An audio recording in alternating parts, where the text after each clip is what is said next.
Okay, so we're here today with the Hewlett Packard HP 8657A radio frequency generator.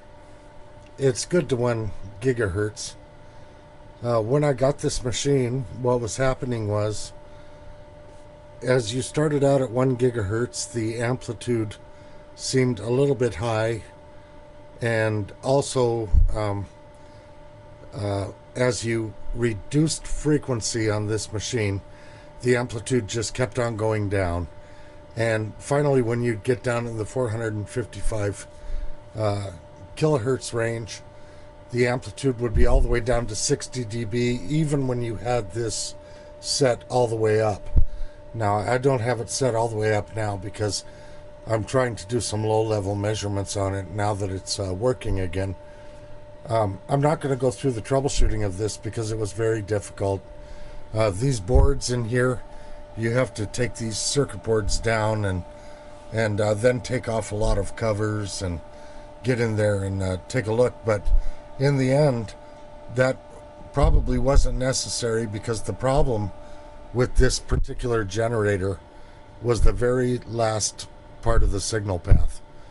And there are a group of attenuators down here, and I'll just kind of try and point to them. You can't see, but there are 2 above here, then there's 1 here, and there's 1 right here.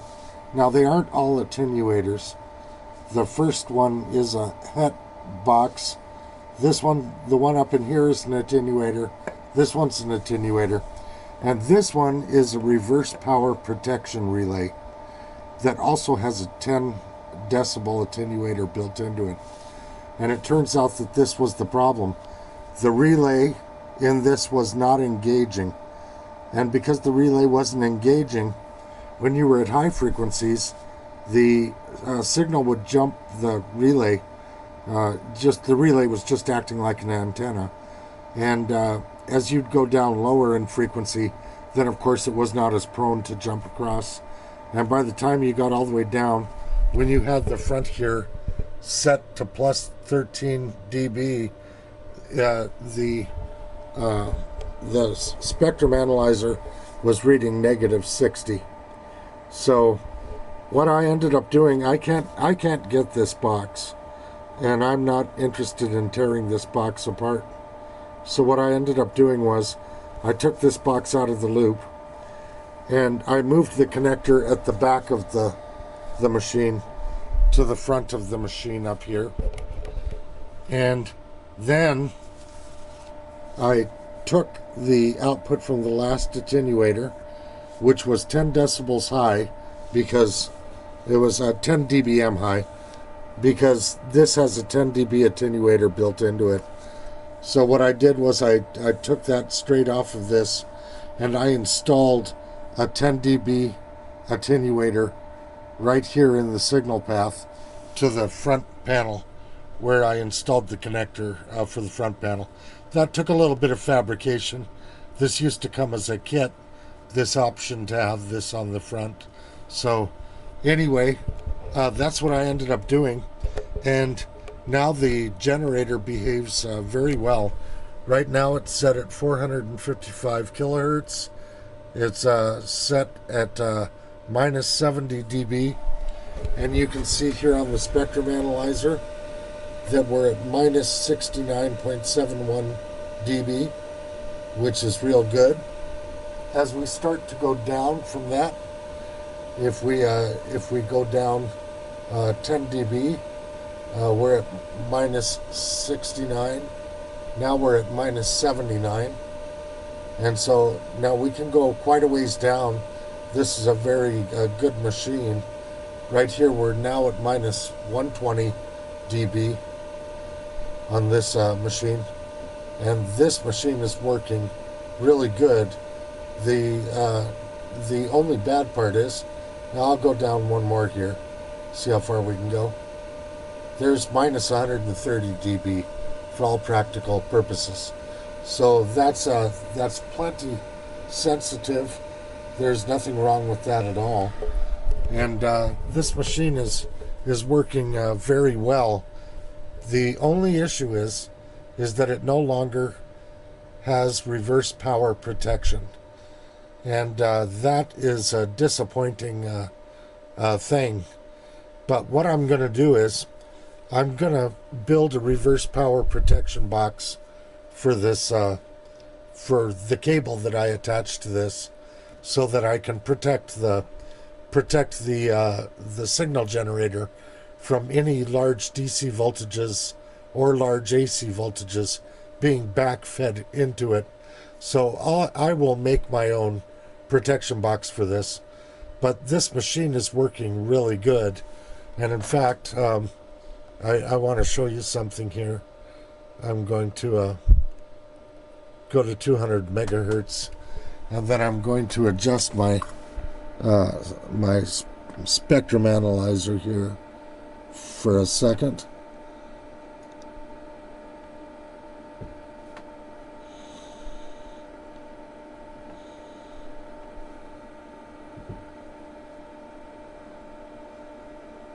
Let's take a look here.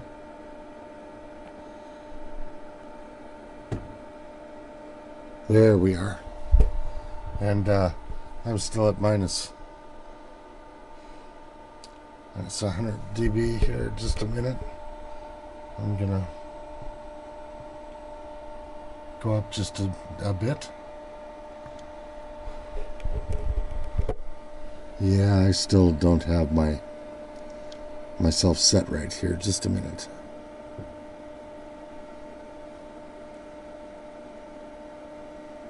Oh, I see the problem. Okay.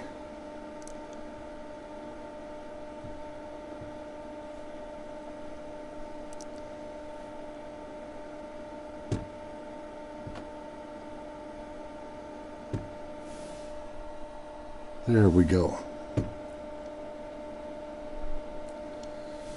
Okay, so I've set this to 200 megahertz and minus 50 dB. And you can see here that we are dead on at 200 megahertz on the spectrum analyzer. And we're basically dead on at minus 50 dB. Now, the nice part about this is that that amplitude is staying the same regardless of what frequency we're at. The amplitude stays the same, really nice there. So, very pleased with that, this kind of behavior out of this thing. So, anyway, the issue is fixed, but this is a little bit of cobbling together that I would have rather avoided. If I could find this piece somewhere, if someone had one of those and wanted to send it to me, I'd be overjoyed. And it is not the circuit that is running this piece. I've already checked that circuit out. There's a relay in here that just is not engaging anymore. And so, anyway, that's how the repair went on this thing. And I'm really pleased because I'm going to be honest with you. I've always wanted this particular machine. And as is often the case, when you buy something off of eBay that quote-unquote works, it didn't work when I got it, and I had to make arrangements with the fella who sold it to me to take quite a bit of money off of this. But overall, I'm pleased.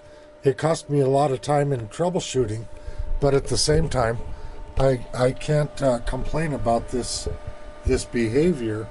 This machine is really doing a nice job of staying right on frequency, and it'll go right up to 1 gigahertz with no problem. So overall, I'm really quite pleased with this machine. So this is not really a fix-it video because the fix has already been done. I will tell you, I did have to pay $29 for the 10 dB attenuator in here, but it's a real accurate attenuator. It's working great.